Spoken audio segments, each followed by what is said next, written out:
আসসালামু আলাইকুম।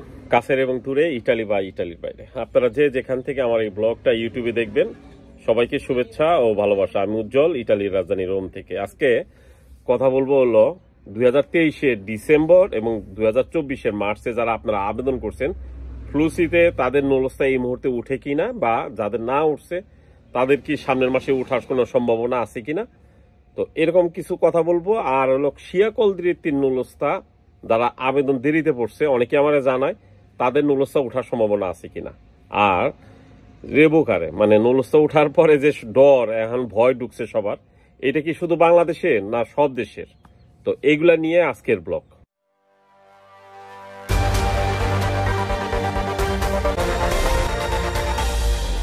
2023 সালে যারা এগ্রিকালচার স্পন্সর এবং ডোমেস্টিক, এবং 2024 সালে যারা এগ্রিকালচার স্পন্সর ডোমেস্টিক আবেদন করছেন, অনেকেই বলতেছেন 2023 সালের গুলা আবেদনের সব নুলস্থা দেওয়া হয়ে গেছে, কোটা ফিল আপ হয়ে গেছে। আসলে মিথ্যা কথা।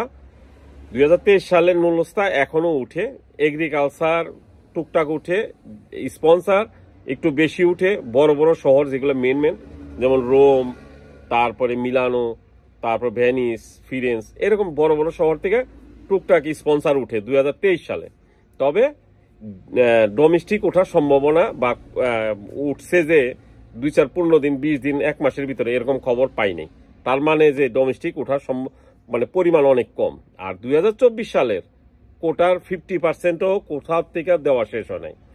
আমার জানা মতে এই সপ্তাহেও লাতিনা শহর থেকে কাগজ উঠছে, রোমে থেকে কাগজ উঠছে, তারপরে না শুধু জানি না নাপোলি, সালেন্ন আর কাছেরতা, এই 3 জায়গা থেকে কোনো কাগজ উঠছে কিনা গেল 3 সপ্তাহে কোনো খবর জানি না। তাছাড়া ইটালির সব শহর থেকে কিছু না কিছু কাগজ বের হয়েছে এগ্রিকালচারে এবং স্পন্সরে এই 2024-এর আবেদন।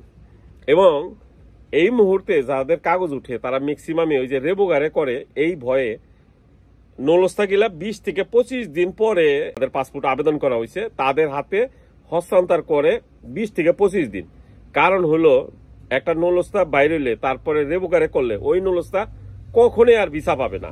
এই ভয়ের কারণে অনেকেই এখন নুলস্থা হস্তান্তর করতেছে না। অনেক জায়গা থেকে উঠছে, সংবাদ পাইছি, কিন্তু হস্তান্তর করতেছে না। কারণ হলো একটু ওয়েট করে রেবোকারে করে কিনা, বা এরকম বিপদে পড়ে কিনা। হ্যাঁ, রেবোকারে করলে কিন্তু সেই নুলস্থা আর ভিসা পাওয়ার সম্ভাবনা 99% নাই।